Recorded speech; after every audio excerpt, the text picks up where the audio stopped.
দেখেন 1,15,000 টাকা তেলের দাম বাড়াইছে, কিন্তু ভাড়া বাড়ে না 1 টাকা।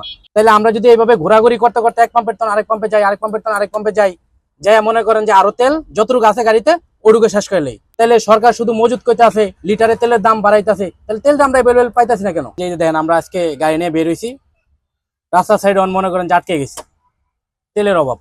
খালি সরকার বলতেছে তেল আছে, ডিজেল আছে, ডিজেলের দাম বাড়াইছে 15 টাকা লিটারে। 15 টাকা ডিজেলের দাম বাড়াইছে, ঠিক আছে মানলাম 15 টাকা ডিজেলের তেলের দাম বাড়াইছে, তাইলে তারপর আমরা অ্যাভেলেবেল তেল পাইতাছি না। আমরা মনে করেন সিরিয়াল ধরি সকালবেলা, তেল পাই পরের দিন, পরের দিন অনেক সময় পাই না, এই পাম্পের তো ওই পাম্পে যাই, ওই পাম্পের তো ওই পাম্পে যাই, কিন্তু তেল আমরা পাইতাছি না। তাইলে আমরা যদি এইভাবে ঘোরাঘুরি করতে করতে এক পাম্পের তন আরেক পাম্পে যাই, আরেক পাম্পের তন আরেক পাম্পে যাই, যাই মনে করেন যে আরো তেল যতটুকু আছে গাড়িতে ওটুকু শেষ করলেই আমরা রাস্তাতে মনে করেন ভুগতে আছি। তাহলে সরকার শুধু মজুত করতে আছে, লিটারে তেলের দাম বাড়াইতেছে, তাহলে তেলটা আমরা অ্যাভেলেবল পাইতাছি না কেন?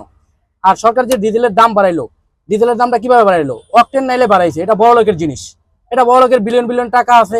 হ্যাঁ মনে করেন যে হেরা 20 টাকা হ্যাঁ কাছে 100 টাকা বাড়লেই কি, 50 টাকা না হ্যাঁ 200 টাকা বাড়ুক, কিন্তু আমরা সাধারণ মানুষ, আমরা ট্রাক ড্রাইভার, আমরা মনে করেন যে মালামাল সরবরাহ করি সারা দেশে, সারা দেশের পণ্য সরবরাহ করি। তাইলে মনে করেন যে আপনার এই শুধু ডিজেলটা এক জায়গায় সংযুক্ত না, সারা বাংলাদেশে যত পণ্য আছে সব পণ্য মনে করেন নেওয়া আনা করে, এবারে এটা কৃষি কাজে লাগে। এই ডিজেলটার দাম বাড়ানোর কোনো যুক্তি হয়? কোনো যুক্তি নেই।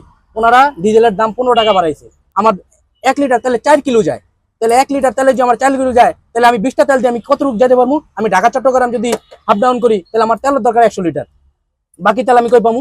আমরা যখন ভাড়ার কথা বলি তেলের দাম, কিন্তু ভাড়া কিভাবে বাড়াবো? কিন্তু ভাড়ার কথা কইলে ওই টাইমে মনে করেন যে ভাড়াটা বাড়ে না, কিন্তু তেলের দাম ঠিকই বাড়ে। তেল মনে করেন যে দেখেন 1,15,000 টাকা তেলের দাম বাড়াইছে, কিন্তু ভাড়া বাড়ে না 1 টাকা। আর যেহেতু তেলের দাম বাড়ছে, সরকারের কাছে চাওয়া যেন ভাড়াটাও ওই পরিমাণ একটা রেশিও করে দেয়, যেমন তেলের একটা রেশিও করে দিছে, ভাড়াটারও একটা যেমন রেশিও করে দেয়।